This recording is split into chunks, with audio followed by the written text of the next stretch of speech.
So a big welcome again to all the DLF viewers. I welcome you all again for this very, very unique session today. So I'm Shashikant Iyengar, the host today. So I am a DLFin member as well as a volunteer. And for those watching this program, this is not a medical or nutrition advice. It is just sharing of some critical information. And people are requested to take the guidance of the doctor and or a low-carb nutritionist for any change in the diet. And also there are no financials tied to this program. Everything is free of cost to disseminate genuine information. So DLF is a community platform for low carbers. It's a platform for those suffering from diabetes, obesity, PCOS, hypertension, as well as other metabolic syndrome. And DLF has over 250 success stories. And we also have around more than 1,200 Indian low carb dishes, something which is tailor made for India. And of course, which includes a lot of low carb vegetarian diets. DLF was also founded by Anup Singh, who is an engineer himself from IIT Roorkee. So recently, Anup Singh and DLF has been recognized and awarded as icons of India by Outlook magazine for pioneering low carb in India.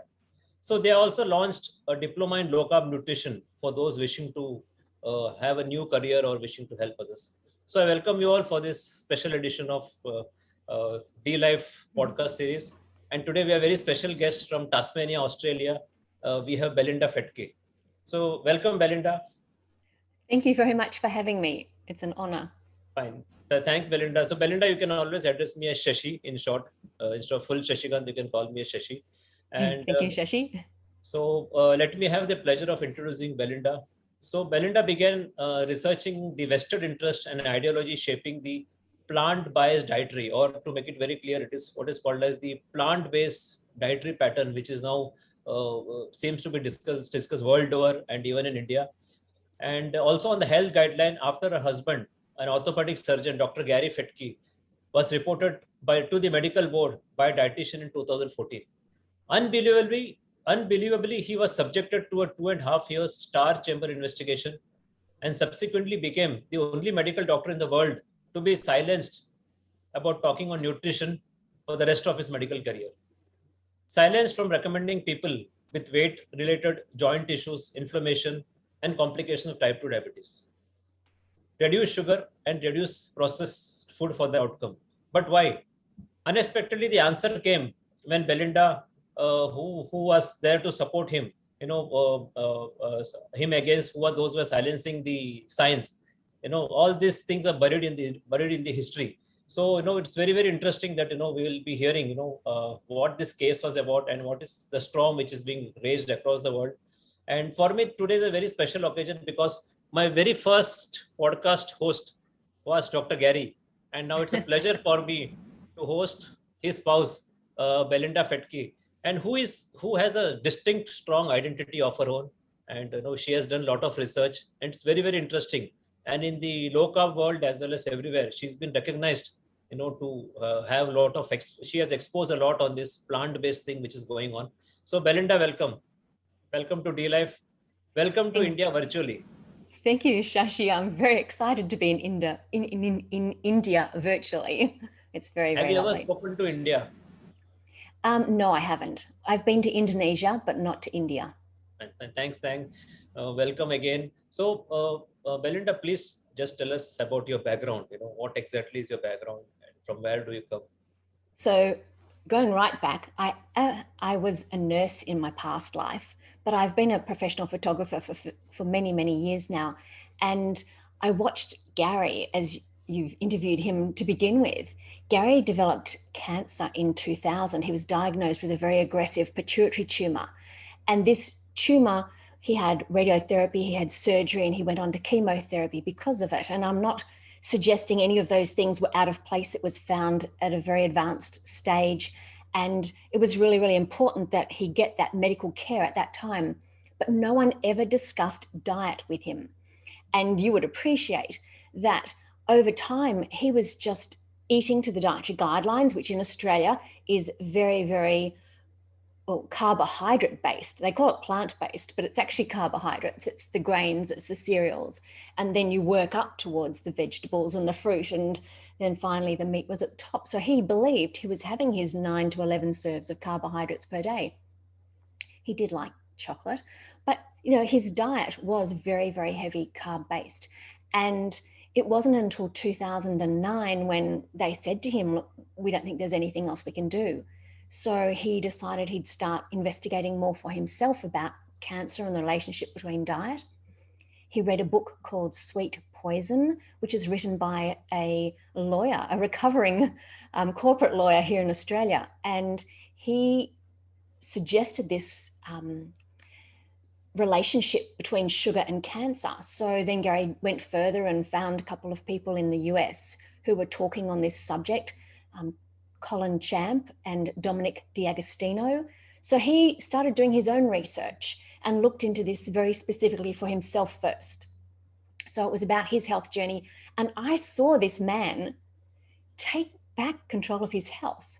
Over a period of a couple of years, not only did he give up sugar to start with, but then he realized that processed carbohydrates are just glucose as soon as you ingest them. So he took those things out of his diet, and he was able to come off 10 medications, including chemotherapy, over a period of time. He was supervised, so it was not done without that supervision and to check the biomarkers in his blood tests and things.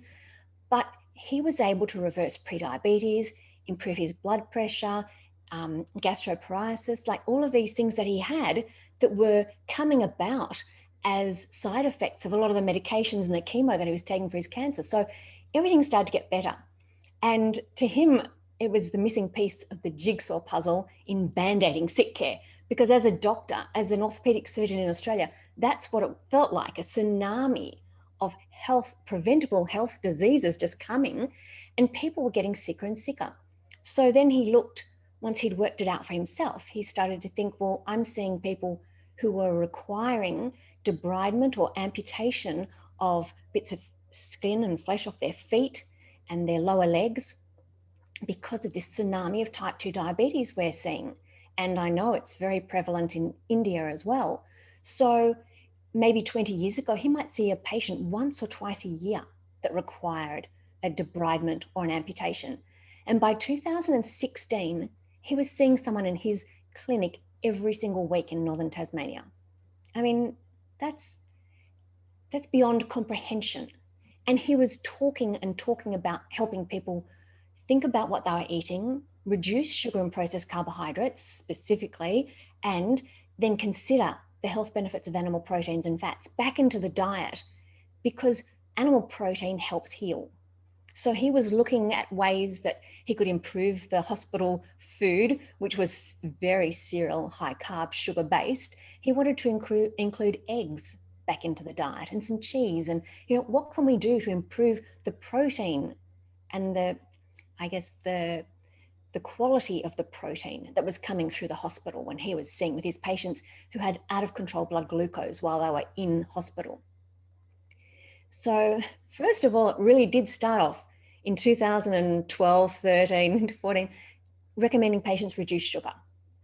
And he was stunned to receive a letter from his medical board to suggest that he was about to be investigated because a dietitian had reported him for recommending a patient under his bed card in the hospital reduce sugar. So we thought, they're not going to go any further with this. They're going to throw that out. That makes no sense. Why could an orthopedic surgeon not tell someone they should reduce sugar when he can tell them to quit smoking and he's not a respiratory physician? He can tell someone to start to exercise more and he doesn't have to be an exercise physiologist. So something as simple as sugar, he thought there was no issue with it. And we were stunned to find that he was investigated. It was a similar time. I'm not sure if the people who are listening are aware of Tim Noakes in South Africa, but they were virtually mirroring each other on other sides of the world. So 2014 right through to 2018, 2.5 years Gary was investigated. And it took us another 2 years to get his name cleared after he became the only medical doctor in the world silenced from ever talking about nutrition. And as you said, that's when I did my dive. I'd watched Gary take back his own health. I was watching him improve the health of our community, improve the health of his patients. And I just went, you're coming after my husband after everything? So as I said a few times, the mama bear came out and went, whoa, I'm going to look into this. And my first point of call was the expert witness that was being used by the medical board here in Tasmania. I thought, he has to work for the sugar industry, because why would there be so much controversy about this message? But it turns out that he worked for a cereal industry, not the sugar industry at all. And he was a very, very high profile nutritionist in the Southeast Asia Pacific region. He had a lot to do with the World Health Organization, and he was involved in dietary guidelines and diabetes guidelines around the world. So I did a deep dive firstly into his background, and then started to consider who he was working for and why they were so intent on pushing this cereal and grains messaging. During my investigations, I actually uncovered documentation stating that Gary was targeted for active defence by a group called the Australian Breakfast Cereal Manufacturers Forum here in Australia. And it was a conglomerate of Sanitarium, Kellogg's, Nestle, and a group called Freedom Foods. And so this group had gotten together and they were working with the Dietitians Association of Australia here to determine what was causing a loss of sales of cereal, and they were blaming it on the low carb movement at that time. Gary was the only medical doctor specifically named as targeted for defense. And so I just went, oh my goodness. Within a few weeks of that documentation being submitted to the DAA, where the Dietitians Association of Australia were to use their members under this partnership to influence, protect, and actively defend cereal, grains, and even sugars messaging, the CEO of the Dietitians Association of Australia contacted Gary's hospital and demanded that he be silenced. So it was a setup from the start. It was a setup by the cereal industry using the Dietitians Association of Australia, who were then using their members, and they made the hospital put Gary under the microscope of the medical board. And so that's where it's all come from. And that's where I've spent the last 7 years investigating to see who these vested interests and ideology, where this plant-based, plant-biased messaging is coming from, and specifically the demonization of animal proteins and fats. So I think it's really, I'm really stunned to hear, such a history, just for someone talking on sugar and, just to improve the health, just to prevent this amputation or debridement. I know this condition exists in India, and, it's very sad. In fact, let me tell you that my father also suffered gangrene, to a small extent, due to negligence of a hospital. And then the bed sore turned into a small gangrene. And then there was a small debridement which was done. Ultimately, we followed up with one of the foot surgeons. He has a special ward in a big hospital in Mumbai. And I know, let me tell you, I'm equally stunned to see the same floor. There are cafeteria nearby selling sugary stuffs, all the sugary sweetened beverages. I could actually see a female serving a cup of tea or coffee to her husband, who is on a wheelchair with all kind of plasters in his leg, and adding a couple of sachets of sugar. So can you imagine the horrific moment, which we can see? We just don't realize, what has caused that gangrene in the first moment, and how it can be aggravated by just adding something which is as unnecessary as sugar. Well, we're being brainwashed by diabetes associations, which tell us over and over again that type 2 diabetes is a chronic progressive disease and everyone's going to end up on medication. If you consider that 20 years ago, it was diabetes mellitus, it was particularly hitting people who were in their 70s and over. So the complications might not show up until someone was in their late 80s or early 90s. Now, type 2 diabetes is affecting people who are at work, who are affecting people who've got families, who are affecting children in our schools. So that means if you've got a 20-year lifespan before you start getting complications or less, these complications are going to affect people in the prime of their life, not at the end of their life. And so thank you to D-Life for being so proactive and really wanting to raise the awareness of this, because there are so many lives that could be saved, prevented and managed better, and even reversing type 2 diabetes using a low carb approach. And this is just such an important message to get out. And when you look at where medical educations come from, where you look at who's sponsoring the diabetes associations, it's really quite frightening. And I would say Gary, he would have practiced for 15 years, even more, before he even really thought about who's writing my medical education, who's influencing it, who's shaping it. And you just get so busy doing something and you trust the information that's being given to you by associations, by educators, and nobody's questioning it, or not enough people are questioning it. So, this is what we have to do. And it's great that you guys are out there in India making such a difference to people's lives. Thank you, Belinda. I think that is one small, thing which we can do. And through this educational podcast, we are just trying to make it more and more, get more and more awareness across. And I always keep telling that diabetes is a chronic progressive disease if you follow the guideline. And if you follow low carb, it is not a progressive disease. It can be stopped on its track. And in fact, it can be reversed to a big extent. So I always say that, diabetes can be brought under remission with a low carb diet. And you have been a very strong support for Gary for all long. And we at DLF, we always knew all about you, and as well as Dr. Gary. We used to follow all the progresses. We used to see Yes.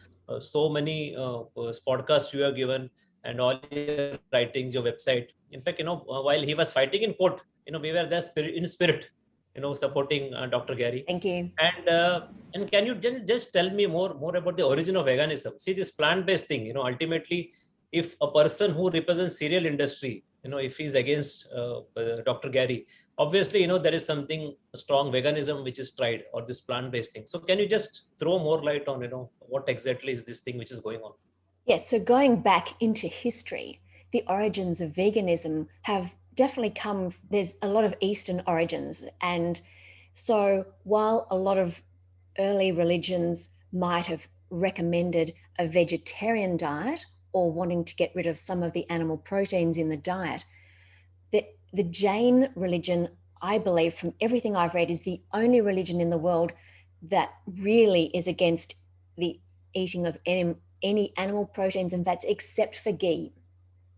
Because even they've realized that ghee is a provider of vitamin B12 and it's essential to our health. So when I looked at all of these different religions going back, then that is where that's come from. But for the Western world, for Australia and for America and the United Kingdom and a lot of Europe, our messaging was never based in that sort of structure.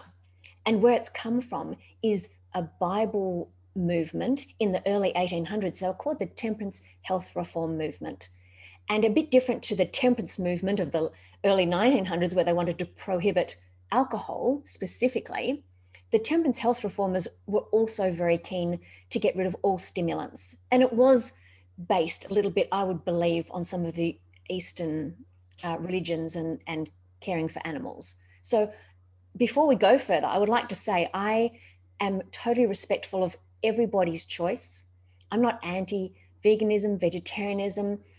It's important, though, through my research, what I've found is that some of this information is coming through without any transparency, without coming through with the appreciation that it is from an ideology, and it's becoming medical education based on that. So I've looked back. So one of the biggest temperance health reformers, or one of the most famous in Western history, Western medical history, is a Dr. John Harvey Kellogg. And he was intent on producing foods that would take the place of not only flesh meat, but milk, butter, and eggs. And, when I went back and looked at the things that he was inventing, he invented Kellogg's cornflakes, but not long after he was inventing a nut meat and then a legume and a can. So he was one of the first people, or he was the very first person to invent a commercial alternative for meat in the Western world. And so, again, because I was looking at Kellogg's, I was looking at Sanitarium, I was looking at all of these things, and I was surprised to find that Kellogg's history and Sanitarium here in Australia, which is one of the biggest producers of cereal here, Wheat Bix in Australia, plus soy milks and almond milks, and they've gone very much down the alternative meat making. So looking into their history, they were formed it started in 1844. It's called a Millerite movement, when they believed that Jesus Christ was going to come back in New England in America. And so when he didn't come back, there was a break-off group called the Seventh-day Adventists. And from the 1850s, the founder of the Seventh-day Adventist Church, or one of the main founders, and certainly the prophetess of that church, she started having visions from God telling her how to create a separate religion that would have its own creed. It was a remnant church. It was the chosen church by God to lead the way going further forward. And she was told in vision in 1863 that flesh meat was as toxic a stimulant, if not more so, than alcohol, tobacco, spices, and caffeine. So when you consider that it came from there, and that's perfectly fine if those people want to follow that religion and have that belief. But I've discovered that the Seventh-day Adventist Church believe it's their commission to pass on this health reform message and pretty much turn everyone else into being, and they call it vegetarian, but really it's a total vegetarian. The true believers and the very devout Adventists don't eat any animal protein or fat. I think they have a little bit of fish sometimes from what I've seen, because you've got to keep some health, some sort of healthy fats coming into your body. But they are very devout vegans, I would recommend. And they are taking these messages into our communities through cooking classes, through their healthcare system. They're the second largest educational institution in the world. And Spicer College is an example in India. They are also a huge promoter of health. Like the health reform message is the entering wedge, but medical evangelism is the right arm of the church. So there are a lot of doctors. I think I read that they've got 30 universities where they're training doctors around the world, and many, many more nurses and dietitians to take this health reform message. In America, they have 26 hospitals in Florida alone. So this is, then they take that message into medical education. In Australia, Sanitarium has not only convinced us, because I didn't even think about it before Gary was in trouble and this man was working for Sanitarium, they've convinced us that they're the health and wellbeing company. That's what they are called. And they were producing resources for GPs that at the click of a button, out would come beautifully branded resources promoting their products, promoting fruits, grains, nuts, and seeds as the God-appointed diet for man, and demonizing a lot of animal proteins and fats. They did include some lean meat sometimes and low-fat milk sometimes, but they were trying to really push through their message, and doctors weren't even thinking of it. They weren't considering that it was a cereal company that was making profits from selling cereals and soy milks and almond milks, and then also promoting the church's message. So that was a real eye-opener to me. So Sanitarium also is very involved with the health star ratings in Australia. They are actually designing the algorithms. So they've got it set up. They've got it set up that we are convinced that health foods, which is what Ellen G. White, their founder, came to Australia to set up Sanitarium and say that the health food business is to take the place of flesh meat, milk, butter, and eggs. So we've been convinced that health foods don't include animal proteins and fats. You walk down the health food aisle in a supermarket and it's all processed food. The health foods are around the edge. The health foods are at the markets. It's a very challenging thing. And in their belief, in their teachings, pork is an unclean meat. So you are not to have, and so when you consider where the World Health Organization's messaging's coming about red meat and processed meats cause cancer, and you go back and you think that people who have been influential in the church have gotten all the way to the top of those messages going into the World Health Organization. And it's because of a religion. I think it's really hard to reconcile how religion can dictate diets to people that don't follow that religion. Few things, Belinda. Very interesting to hear all this history. See, regarding Jainism, okay, see, Jainism also, they take dairy products. They take milk, and they take curd, or what we call as yogurt. Okay. They take butter. So I think see, the vegan world has actually represented Jain community. Let me tell you, no doubt. Yes. They believe in that animals should not be harmed. Okay, totally. Yes. They believe animals should not be harmed. There should be no animal sacrifice. They should not eat animal food. Yeah. The basis of Jainism is, see, they don't eat underground vegetables. I think you should be knowing this. Oh, okay. No root vegetable. Anything on which sunlight will not fall, they will not take. So they will not take Okay. mushroom. They will not take potato. All root vegetables, onions, garlic, they will not take. But dairy product is included. Milk is valued. Ghee is valued. Butter is valued. Yogurt is valued. And we have what is called as Indian cottage cheese. Paneer is valued. So I'm very glad to hear that, because I was just looking around trying to work out where this messaging had come from, and in the Western world, it's definitely come from predominantly the Seventh-day Adventist Church, and they own 20 food companies around the world.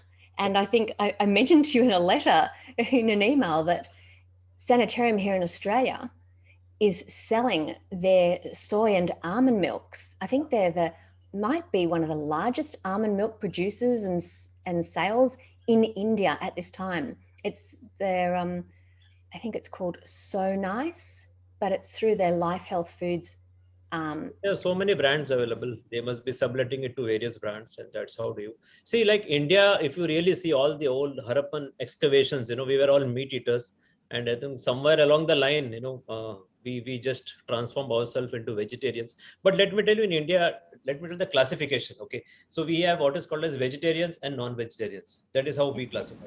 Vegetarians will take everything which is plant-based, plus we will take dairy products, which is there. So somewhere along the line, our forefathers, they realized we cannot cut off totally animal food, and they were smart enough to keep this dairy, which will give us that first class protein as well as this animal fat which you require, and the critical B12, which is there in dairy products.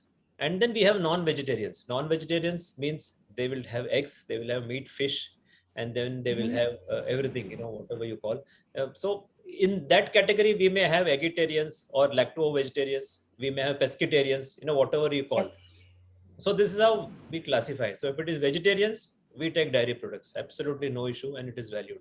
But of late, what has happened is this propaganda, which has come in India. They have suddenly started telling that dairy is bad, milk is bad, ghee is bad. Ghee will cause raise in cholesterol, butter is bad for you. And then they try to shift us towards those plant-based seed oils and all this soy milk oil and almond milk oil. In fact, we have a very big, I will call him I'll call him a vegan crook who says that he can cure type 1 diabetes by giving fruits. So you can imagine, this kind of things which happens in India. We have very lax regulation, so anyone can do anything and get away. So this is kind of the environment we have, unfortunately. And I always believe that India is a sitting duck for veganism, because it is just a matter of removing dairy and replacing it with soy or almond based milk. So that's what they're doing. However, they will not succeed, because it is only the few elite in India, who thinks that it is in vogue and it is in fashion, and that they can do. Rest of the population will not really fall for this agenda. So this is how the things are. And please tell us more about this plant-based movement, where actually they are heading. No doubt we have seen. See, one critical thing, which we read in your, various write-ups and other magazines like maybe Forbes or even National Geographic. The origin of even the cereals is to reduce the sexual drive of people, which is very horrible. And we are feeding the same to children or with the low-fat milk or whatever it is. These are all some of the things in the history which people need to go to net and just go to Google and find out. It is there. So they have a specific agenda of of weakening the human race through this, whatever they may think. And do tell us about this recent plant-based movement. Where actually are they heading? What is their objective? Well, then if you look, so I've gone back in the history and I'm looking at the present, just going, oh my goodness. There's a group called the Lifestyle Medicine Movement. So the American College of Lifestyle Medicine began as a Seventh-day Adventist group on the on the Loma Linda University campus, which is owned by the Seventh-day Adventist Church. And this group is extending out all across the world. And they have a lifestyle medicine group in India currently. And their big push is to take the message of plant-based right around the world, and then also run exams in medical associations and through dietetics and nursing programs. So when you go back to their resources and you look on their website, the American College of Lifestyle Medicine, you will see that it calls itself whole food plant-based, but there's not a single animal protein or fat on there. So they've hijacked the whole food plant-based, because I would say that Gary and I eat a plant-based diet. We've gotten rid of the carbohydrates and now we eat vegetables instead, green leafy vegetables. And we've added those things, a lot more of those, gotten rid of that starchy carbs that were not contributing anything to the nutrient density of our diets. And now going further forward, the Adventist Church have bought a program in America, and it's called the Blue Zones Project. And you might not have heard a lot about it in India, but the Blue Zones program is, again, just sweeping across America. So not only do they have the hospitals, the education, whatever else, now they're getting this Blue Zones project to turn communities into healthy communities where you exercise more and you eat less meat and get rid of the dairy and all of those other things. Again, nobody's understanding particularly why this messaging is coming through, and they're all being brainwashed to think this is healthy. This is America, and this is where there's a lot of affluent people who are believing that plant-based milks are going to save the world, save the planet. And as you mentioned, going forward, I think a lot of this messaging has been hijacked by groups who want to make fake food. As I look at it, Gary and I have been discussing things for so long now. I've talked about my research with him. He's talked about the science with me. And because of my nursing background, I understand quite a bit of it. So if you really go back and just consider what the biochemistry, nutrition science with biochemistry, we need essential proteins, we need essential fatty acids, we need essential minerals and vitamins, and we can use non-essential carbohydrates, but we don't need to, because our bodies can make all the glucose we need. So hence, if someone chooses to go low carb and cut out a lot of that glucose, they will survive. Gary's 8 years, I think, and doing beautifully. Like, he's so well. He doesn't need glucose in his diet to ingest to be healthy. Now you look at nutrition science external to the body, and it's cultural, it's ethical, it's religious beliefs, and it's vested interests. And these vested interests have matched up with this religious ideology in the Western world, Seventh-day Adventist Church, and they are working together like from the past. They started working together in the 1940s. I don't know if you've heard of Fred Astaire at the Harvard School of Public Health, and how he was found to have been in the pockets of sugar and industry. Well, imagine his surprise when you have someone from the College of Medical Evangelists, a devout Adventist, wanting to prove that saturated fats and proteins were bad for our health and vegetarianism or veganism was healthy. He turns up to do his doctoral dissertation in the 1940s with Fred Astaire. He's been paying to do this research, and here's a man who's wanting to prove it. So their collaboration started all the way back then and worked all the way up, going right up to the 1970s in the McGovern report, where in the West, again,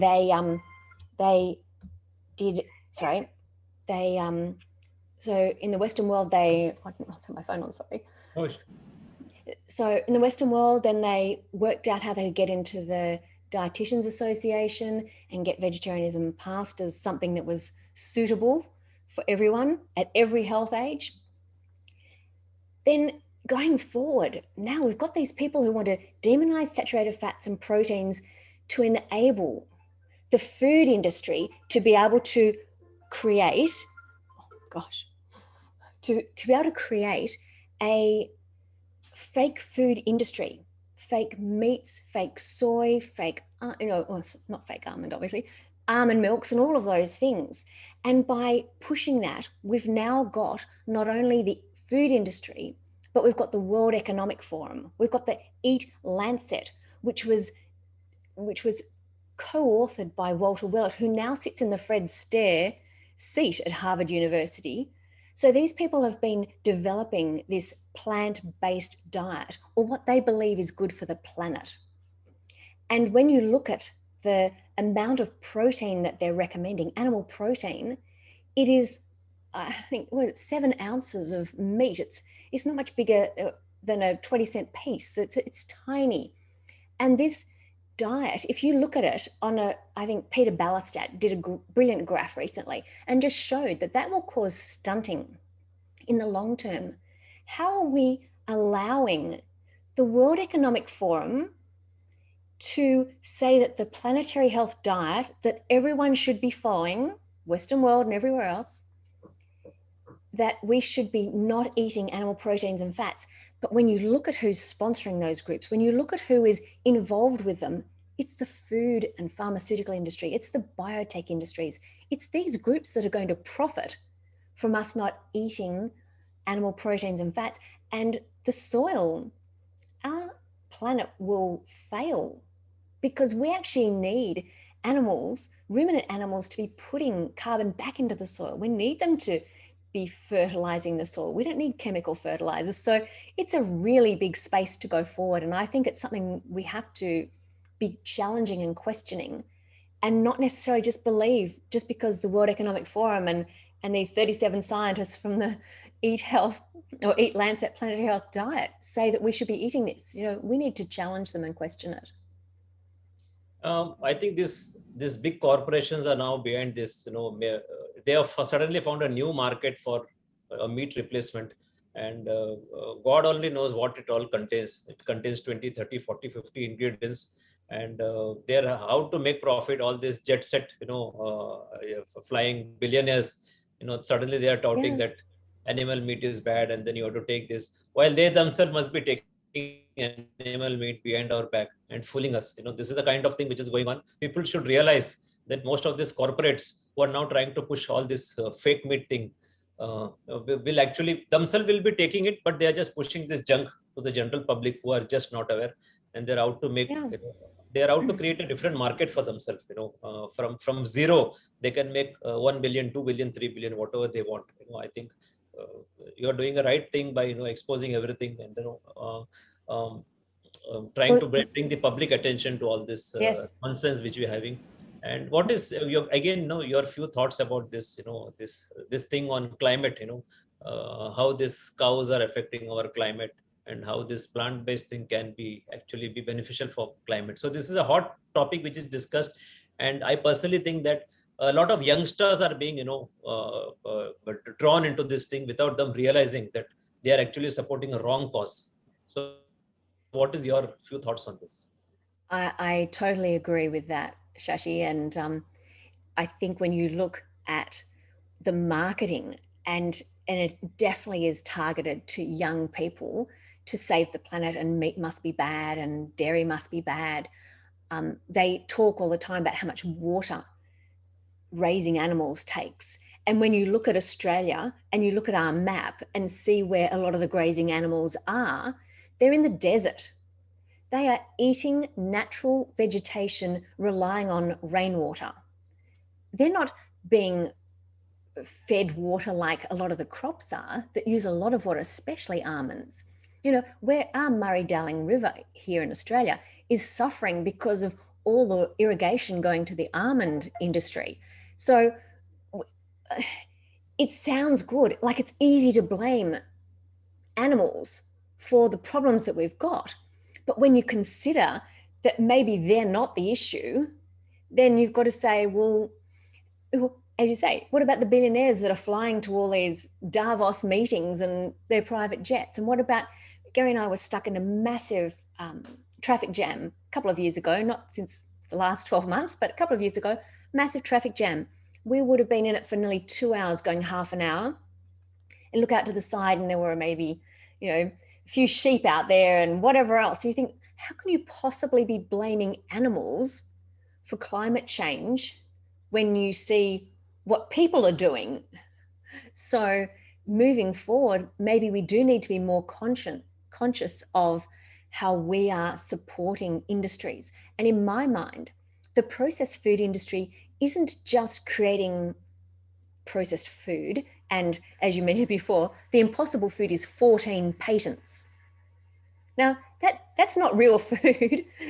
How can 14 patents support the ecology of our soil? How can it improve our health? So when you look at that, but not only that, you've got the food miles of food being transported, you've got the packaging, you've got so many other things. And I don't understand why so many young people cannot see it, but it's trendy. And as I mentioned it before, in Australia, Sanitarium and their Life Health Foods branding here are doing a very, very good job of trying to convince people that ruminant animals and all sorts of other animals and dairy is bad for not only our health, but for our environment. And I think it's important to go, wait a minute, you're making a lot of money. You're making a lot of money selling your milks in India, in the UK, into North America. Apparently, something like 65% of North America's alternative milks, and especially the almond milk, is produced by Sanitarium here in Australia, plus all the work they're doing here and taking these messages out into the South Pacific. A bit like India, there's a terrible problem with type 2 diabetes in the South Pacific. And not only have we got, oh gosh, I turned that off. I'm really, really sorry. No issue.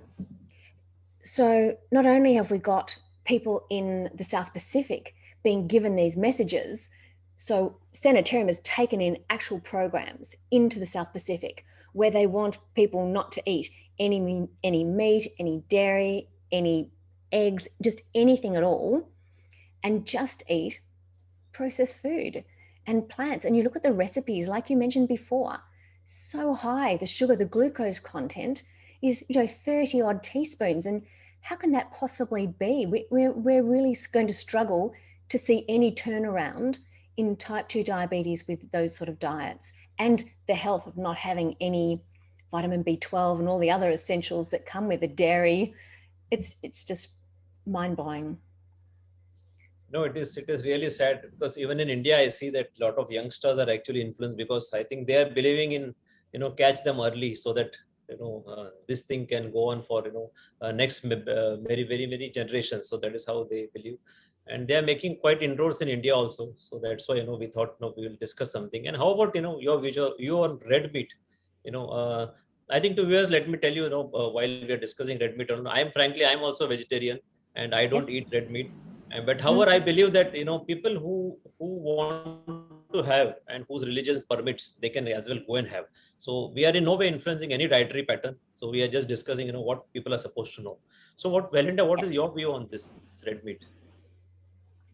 So my view on red meat, I suppose it just comes down to my culture.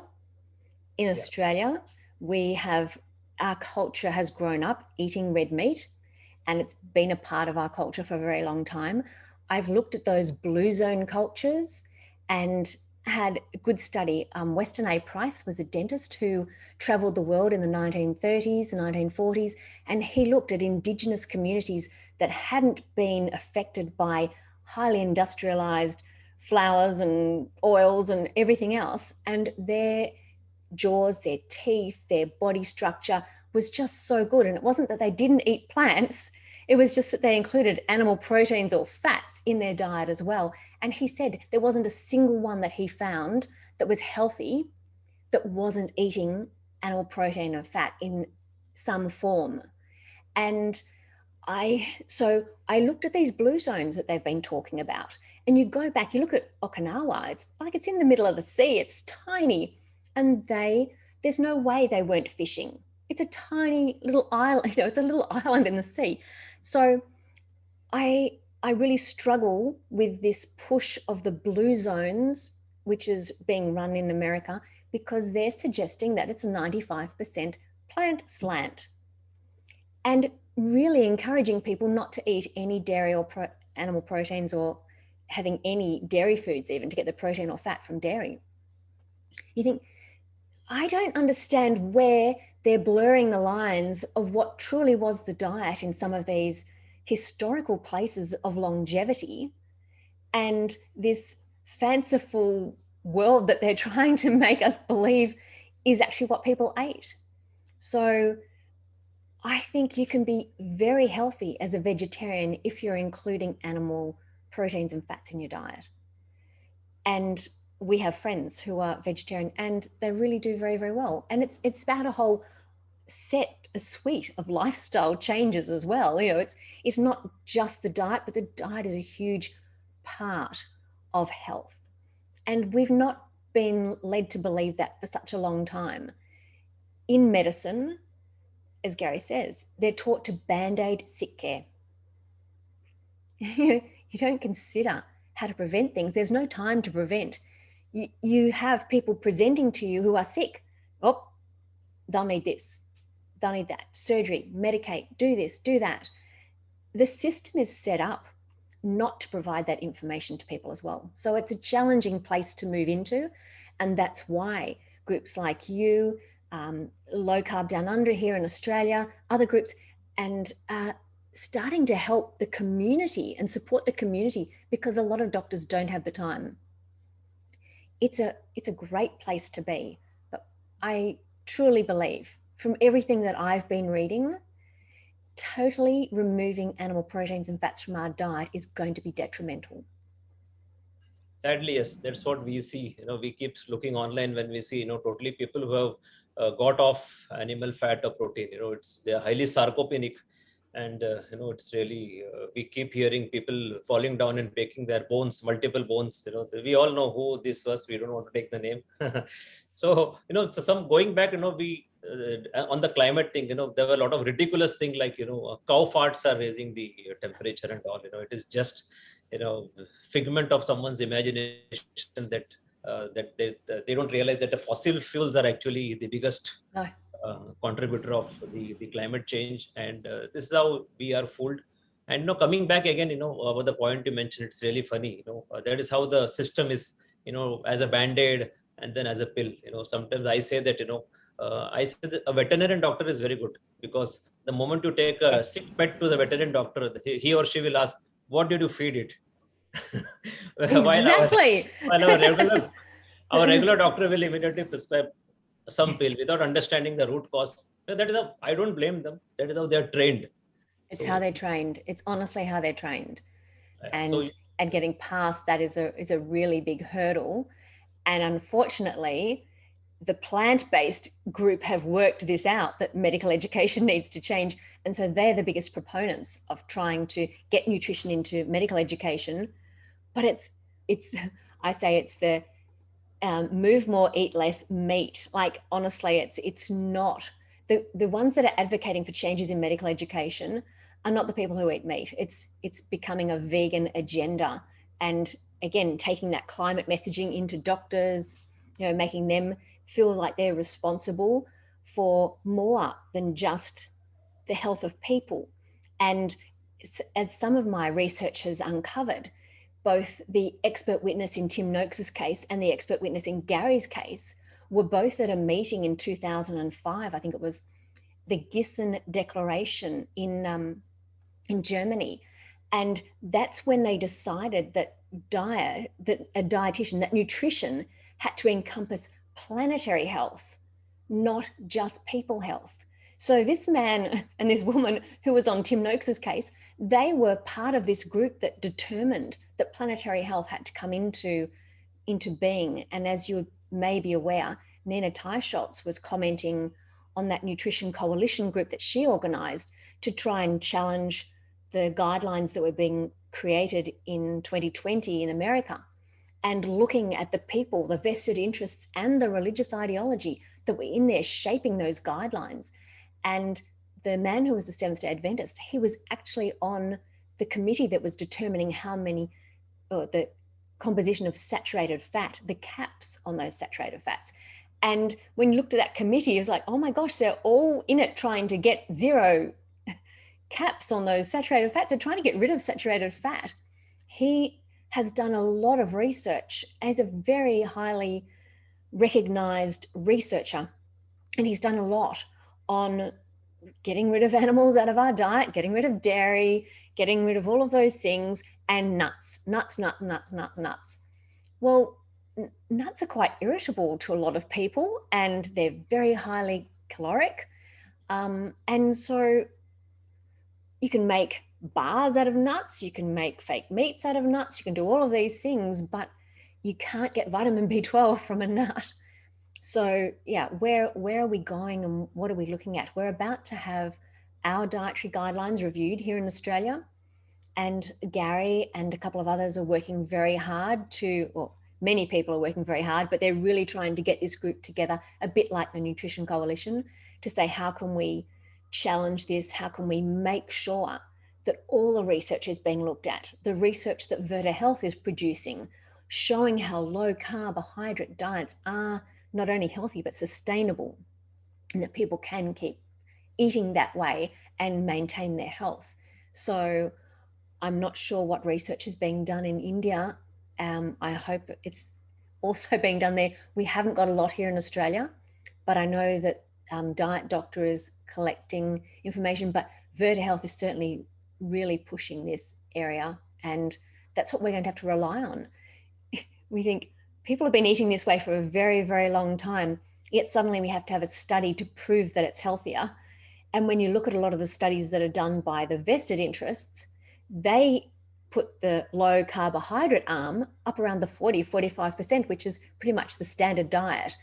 They're not really testing low carb, or they do it for such a short time that there's not the ability to show the results that we are getting, that people are getting from reducing those carbohydrates that really offer nothing to our diet, nothing to our nutrition.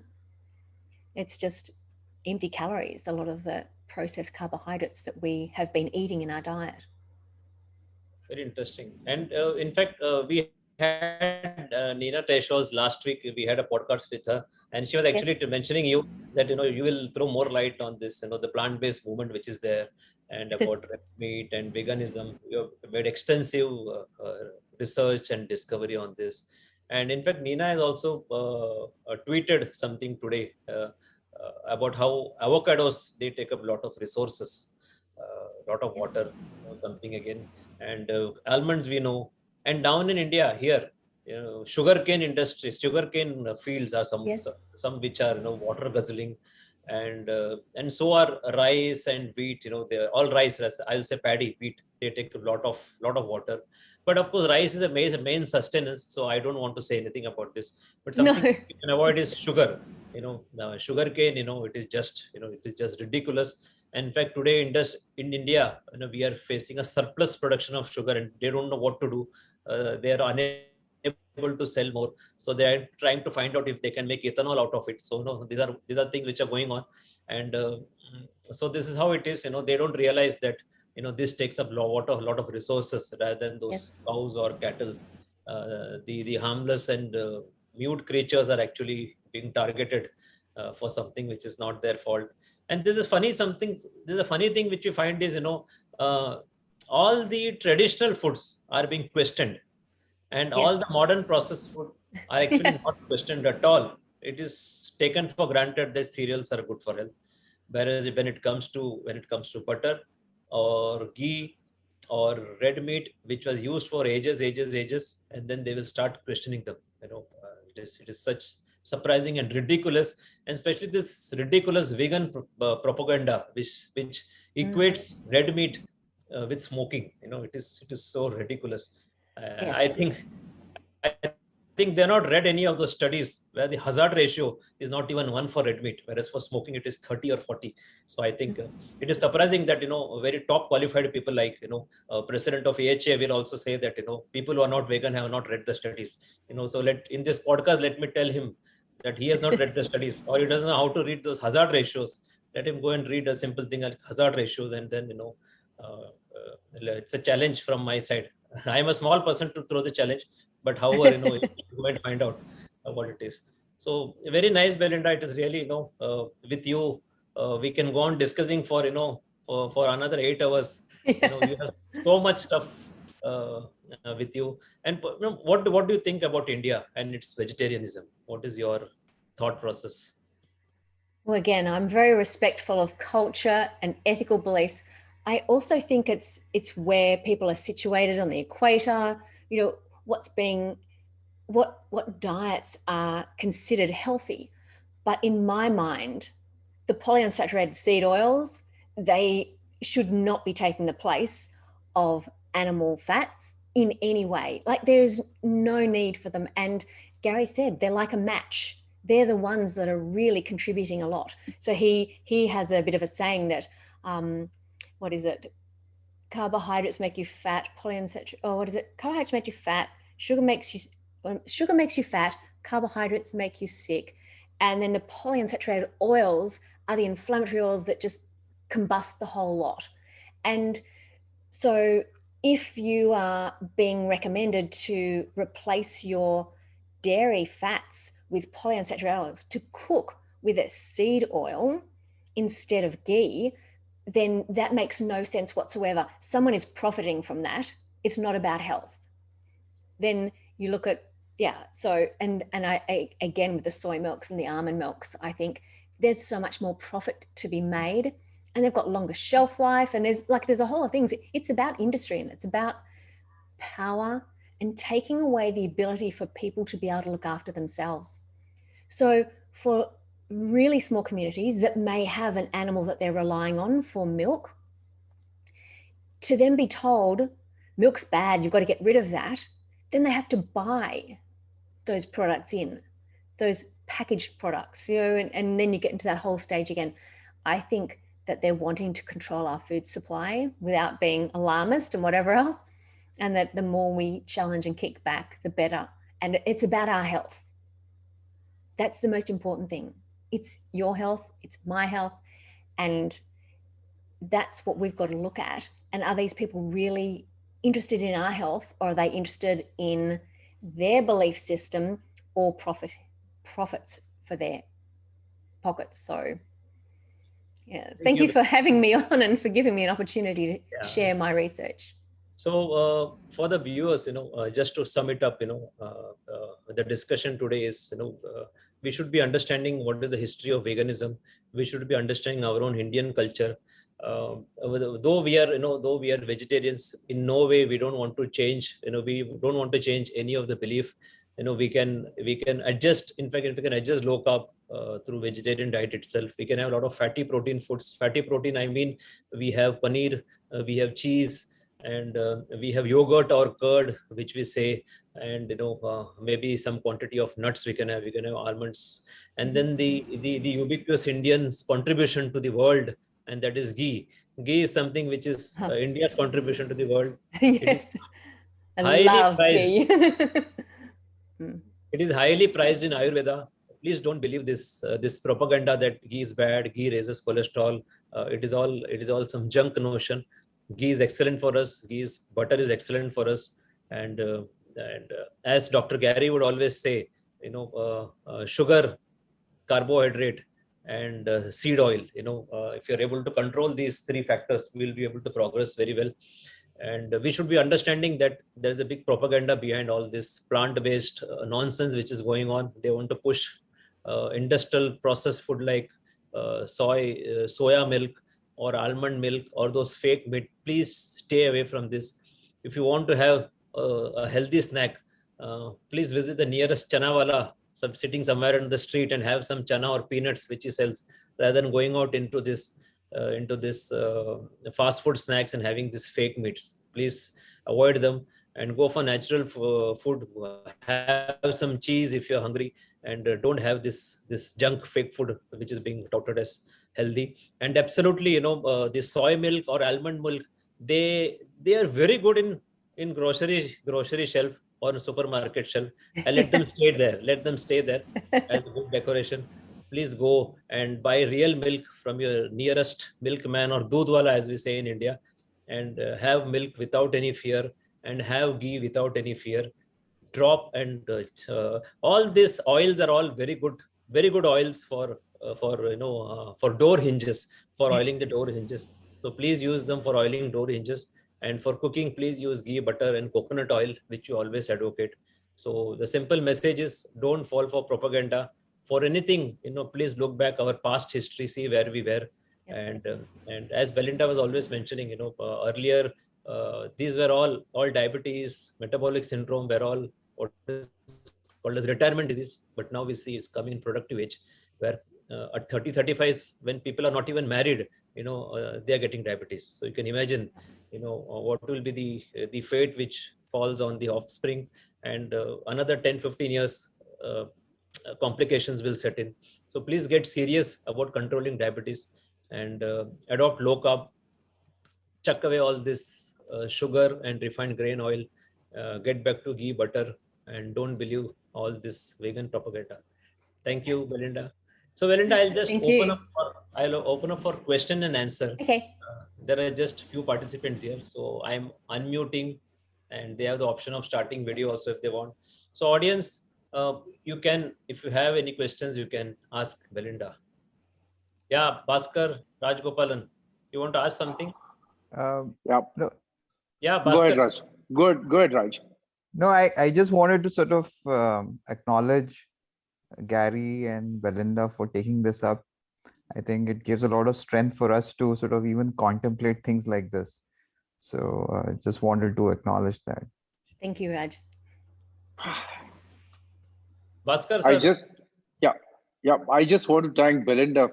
She was so lucid and so clear. She has cleared up our heads on, though I'm 100% barbarian. Barbarianism is a grade above non-vegetarianism. So I'm a true meat eater. But Yes. my son is diametrically opposite, and he's turned vegan for whatever reasons. I don't know. Maybe his girlfriend is a vegan, but that's a possibility. But Yes. I want to clear his concepts on veganism, So I'm going to recommend that he listens to this podcast specially. Thank you very much, Belinda, And for your. Thank you. And also visit Belinda's website. So Of course, you we get will. all Of course, real information there. yes. Thank you so much, ma'am. Thank You you. are very welcome. Thank you. Padmavati ma'am, you want to ask some question? No, okay, fine, okay. Anyone wants to ask any question? No, we're just absorbing all the information that she gave, Yeah, there's a lot to absorb. It's so much that there are no questions. Sneh madam, you want to ask something? Is she there? I'm here. Fantastic session. Really amazing. Thank you very much. Yeah. So my basic question, I think it's a very naive one, and that is how we educate the young population, the young people who then don't fall into the trap that we've all fallen into. I think if you consider back in the 1970s in America, and they set the guidelines for a lot of the Western world and further, that demonizing animal fats happened around then. And now there's this big push 50 years later to demonize saturated animal proteins as well. The combination of the two, it's a really huge movement. And we need to now question and challenge the vested interests. And I think our kids will respond best to not telling them they're wrong, but to ask them to go, what about the vested interests and the ideology that are shaping these guidelines? Is this what you want to support? And if you really look at the health of people, the planet, then maybe animal proteins and fats are part of this solution. And there's some really great people that I'm so sure Shashi can put you in touch with. Peter Ballastat, we've got Frederick Leroy, Georgia Eid, but there's a whole lot of people who are discussing really where this messaging is coming from and how important animal proteins and fats are for our soil, for our planet, and for our health. And maybe we just need to say to our kids, do you really think buying these health foods are going to make you healthy? They're not actually health foods, and someone's profiting from it. And that's, I think, the comment that Bhaskar made before was, let's talk to our kids about where the food's coming from. Let's go back to our culture and our history and say, we need to start eating like we used to, not these modern foods that have suddenly appeared out of nowhere. And I think, madam, you should see the movie Sacred Cow and suggest that you get the movie and then show to everyone. Sacred Cow. Yes, excellent. sorry. The way regenerative agriculture is the way ahead, and then how this monocropping destroys, and all about this this climate thing, which is actually projected very wrongly. That's the latest movie, and I believe that to all the viewers, they should see the Sacred Cow. And there's a book also there. If they want, they can get the book. But I highly suggest that they should see the movie. The movie is very, very powerful. It's just done so beautifully. Really considerate of all cultures. I think it's a brilliant movie. Yeah.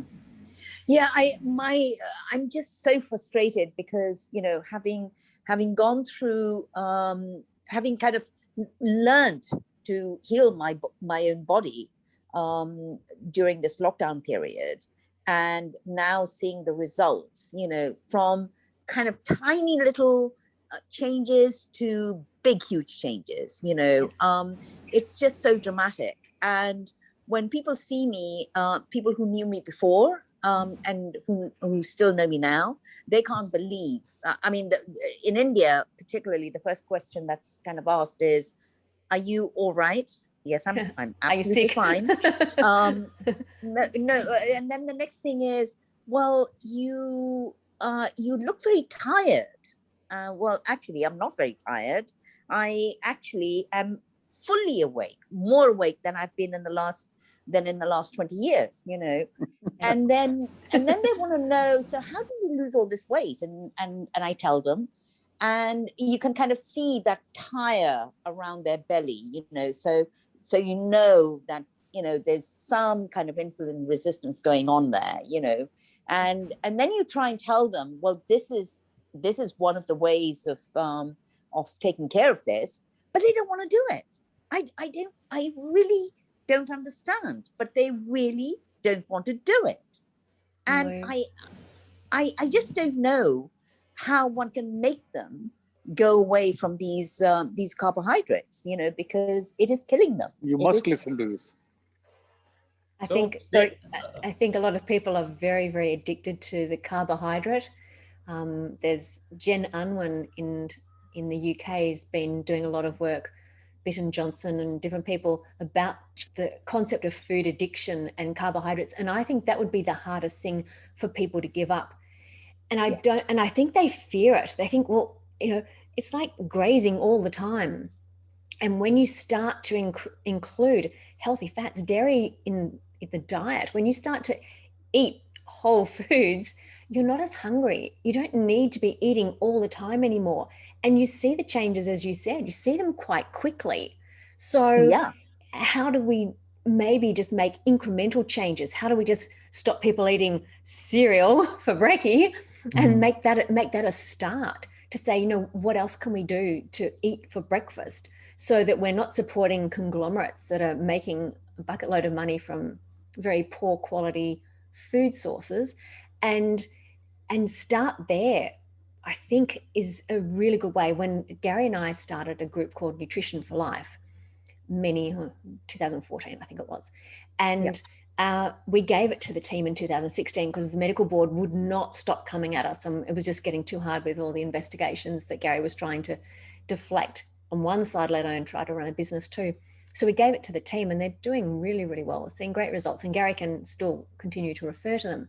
But they always say that the best way to start is just to show people their breakfast. And if they eat a really nutrient dense breakfast, they don't need morning tea.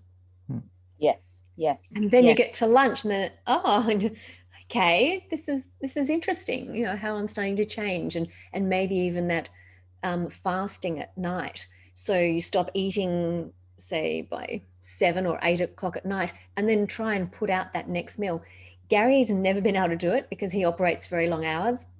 Yeah. And he says breakfast is the most important meal of the day for him. He doesn't eat cereal anymore. But for me, even before I knew about all of this low carb, I've always been naturally someone who has lengthened that with my work as a photographer. I've certainly been able to do it. Yes. So I haven't had to eat until about lunchtime. And I think just having that extended period as well just gives your body time to regenerate and feel good about itself. So there's a whole lot of different ways that we can do it without suddenly saying to someone, you've got to give up all the carbs. Gary did it. As soon as he worked it out, he'd done it within a day. Like he just went, I'm never eating that again. I have to admit it took me about a year, but I didn't have that urgency. I got rid of a lot, but I didn't have that urgency that he did. And certainly I'd weaned myself off most of it by, a couple of months, but I still just had a tiny bit of sugar in my tea till I got rid of it. And I couldn't even imagine putting it back now. Like, it's amazing once you get rid of that sweet tooth that it just tastes disgusting. Yeah, no, me too. I mean, just within the year, you and Gary have been doing it for far longer. But for me, even just within this last year, in fact, it's coming up to about a year now. Congratulations. Since I went on this thing. And, I mean, the other day, somebody gave me coffee and God only knows how much sugar they put in it. It must have only been a couple of teaspoons, but it tasted as if it was more sugar than coffee, Mm-hmm. But yeah, it's just, I'm trying to encourage people to, instead of having, 4 rotis, to just have 2 rotis and have more vegetables instead of the more dal, but it's just not working. People don't want to let go of those carbs. And, in a country where we do so much fasting anyway, because of various religions, because of various gods, I'm amazed when I say to them, why don't you fast for your health? They don't want to do that, but they'll fast for, Shiv, or they'll fast for, I don't know, Hanumanji or whatever. But, when it comes to fasting for their own body, they don't do it. They think it's very weird. I don't know. What do you think of that, Shashi? See, Sneha madam, few things. First of all, you will not be able to convert the world. So you'll have to go one person at a time, because we have gained a knowledge suddenly, and we expect people to follow. Sadly, it will not happen, and people will see us as some crazy creatures or crazy human beings. So not to go out whole hog, but try and convert one person, and the only person who will get converted are those who have a threat perception. Someone who's having uncontrolled diabetes, someone who's pushed against a wall, someone who is tired of being obese, someone who is tired of having multiple pills. Only they will do. Rest of them will want to, what is called as, enjoy life. So, in spite of whatever you say, they will not listen to you. So don't go out hollow. And as you say, the best example is ourselves. If we believe in what we say and we exhibit the same, and then only people will start following us. And it is going to take you 3-4 years. Only then people will believe you. The first year, people will laugh at you. The second year, people will just quietly observe you. From the third year, they will start approaching you. And from the fourth year, they will follow you. Believe me, this is my own experience. So people are going to laugh at you for 1 year. Don't worry. They'll think you are some crazy creature. So let them laugh at you. But you don't need to go out whole hog propagating anything. Let people come to you. When you set yourself as an example, people will come to you, and they will listen to you. But please go ahead and help anyone who comes to you with solid threat perception, someone with uncontrolled diabetes, someone who is eating 50 or 100 units of insulin a day. They are the ones whom you should be targeting to help, rather than someone who is apparently healthy. When I say apparently healthy, but they may not exhibit any disease. And Belinda, in India, let me tell you, it's such a paradigm. An obese person will be called as healthy, and a person Yes. who is lean will be Yes. seen as unhealthy. People have told me that you have lost your health. I was surprised when I asked them, Okay. what do you mean? That means I lost my belly. So people with belly is seen as health. They will say this person is healthy. So, whenever they tell me this healthy person, I said, please stop saying healthy person. Please say obese person. So they will I'm forcing them to say that this person is obese. And Right. not No, but Shashi, they won't do that. I mean, this is something which is fairly kind of new because I've lost so much weight, right? I mean, really, Belinda, here in this country, if you are obese, then it looks like you come from a rich household, Yes.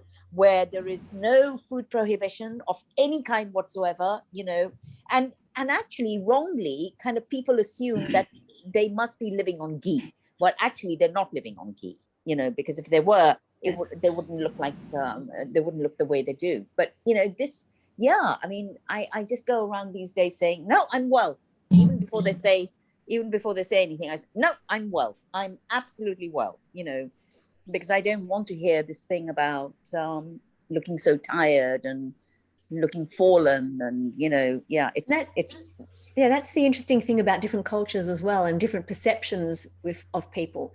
In the South Pacific, the Tongan Islands, people are heavy. They're larger people. They eat a lot of fruit, but they don't have the polyunsaturated oils. And it's when you add those polyunsaturated oils to someone who's larger that then they've started really getting sick, and then all the processed foods that have come in as well. So you have to consider culture, you have to consider things. But it's interesting because your culture's changing because of diet, and people are forgetting what health looks like. I think Yes. this has some historical significance, because Yes. India has always been a land of famine. Yes. So people who are obese Yes. probably would be able to survive those famine, and people who are lean probably would not have been able to survive famine. So I think this historical thing is something there in our mind, and it is wrongly perceived as someone who is obese is healthy. So I think that it is something sheer a habit, or as some sort of historical thing which people mistakenly believe. And I think we are getting over it now. Now we see that a lot of people are getting sick, and then people will slowly realize with the media campaigns and podcasts such as this, people will realize that they are not where they should be. And See, those people might have been getting heavier for famine because they were eating healthier foods and ghees and things like that, a bit like the Tongans. And now they're not eating those foods, and so the weight is not a healthy weight anymore, whereas it might have been considered healthier before. And people can't see the difference. And that is because our society has they've marketed us not to see that difference. Like, as I say, the health food aisles, it's processed food in the health food aisle. And I think media is inflaming this by calling it as fat shaming. We cannot call anyone fat shaming. So they're creating a sort of new normal where people who are obese are actually normal. People who take multiple pills are normal. This is surprising. That is how the media is. Yeah, someone wants to say. Kulkarni sir, you want to say something? You had raised your hand, or by mistake? Fine. Okay. Any more questions? Yeah, Shashi, one statement for Sneha madam. Yeah. Never advise your friend, because they will never listen to you. And this comes from 10 years of experience of Anup. Yeah, and no, but Anup, they ask me, so what have you done? I mean, how did you? That's okay. What have you done to become this? So then I tell them, and I tell them because I think they really can do with this help, or this information. I didn't give it to them in bucket loads. It's just little Gary did. tiny tidbits. So Sneha madam, after five and a half years now, if anyone asks me, so I'll first judge the person, who this person is, whether you laugh or you listen. If I know this guy is going to laugh, I just tell them every day I run 10 kilometers, and that's why I lost weight. That's all. Let him wonder how I do. And if I know this person is asking questions genuinely, then I might help him. I might give him some information. So this is how I have changed over this five and a half years. Sneh, I've been trying to help friends from early days. Okay, and they Right. never listened. They never listened. They only listened when they hit a wall. Yeah. Right? Yeah. Now, I mean, as they say, They when the can tail is defend. on, yeah, when the tail is on fire, they come to you. Yeah. Yeah. Otherwise, they'll be jealous of you. That's all I can say. Let them be jealous. Who cares? They'll be But jealous it's of so you that you've lost weight. How have you done? If you tell them the solution, they'll laugh at you. So this is all a defeatist attitude. They don't want to do it, so they ridicule you. That's the point. yeah. It Yeah. doesn't matter. It doesn't matter at all. No, it doesn't matter. It's just that I can see where they're heading, because I've already been there. I mean, luckily I kind of stopped myself mid-track, before my eyesight went. Floaters had already started appearing, and so I can see where they're headed to. And you think, well, you've been able to do it. They should be able to do it. But yeah, they're not always able to do it. So yeah. Sneha, madam, you have taken that big step. That big step is, first of all, healing yourself. So you're healing yourself. You're still on the go, and you will be able to help others. But you will be able to help others only when you're fit. I always believe that you cure yourself, you make yourself fit, and then you'll be able to help many others. Yeah. Yeah. Well, I hope so. I hope Thank so, you. because it's amazing. It's amazing what Gary's doing. It's amazing what Belinda's doing. You're doing, D-Life is doing, and so many others. Dr. Eric Berg, and I mean, there's just a whole lot of them. And I'm just amazed that this whole stupid world can't actually hear them speak. And can't hear what they're saying. It seems as if they're all deaf. See, Sneha, madam, this has always been the history. Okay, the first person who said that washing your hands will Yes. prevent post-surgical death. Ironically, he was admitted as a madman, and ironically he also died of the same thing. It took 90 years to actually accept that hand washing before after surgery is actually useful. Dr. Ignace Semmelweis, it is so unfortunate. It is so unfortunate that, but this has been the history. Someone who told that this earth is round also had to suffer. Yes. Yes. Okay. So Yes. don't worry. So these things has been in the past and it will be in the future.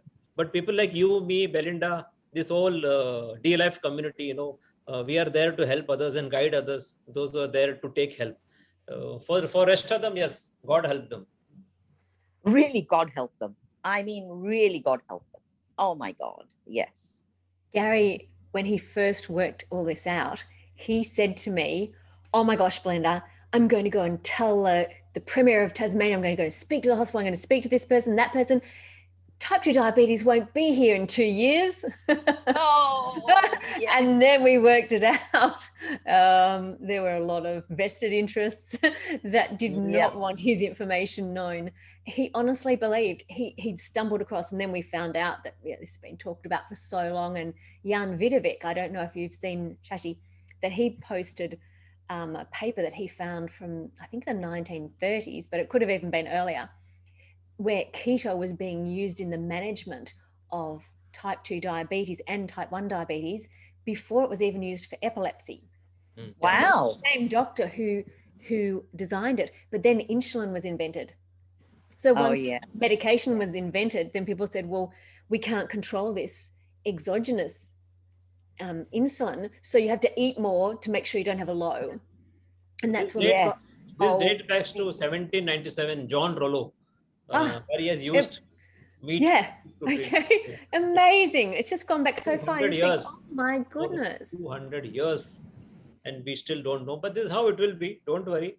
And, I believe that, we low-carb community are, sometimes I try to believe, we are like this comic Asterix, we are a small community, a small village who is fighting out against these Romans. We are a small resistance community, who will hold out against all the, the big corporations. I see them as Romans who are trying to, occupy us, but we will not allow them. Hello, I think there's someone. Yeah. So so Belinda, thank you very much. And I think that's the end of all the questions. We are really obliged that you could appear. And personally, you know, it's a very big pride for me to host Belinda again.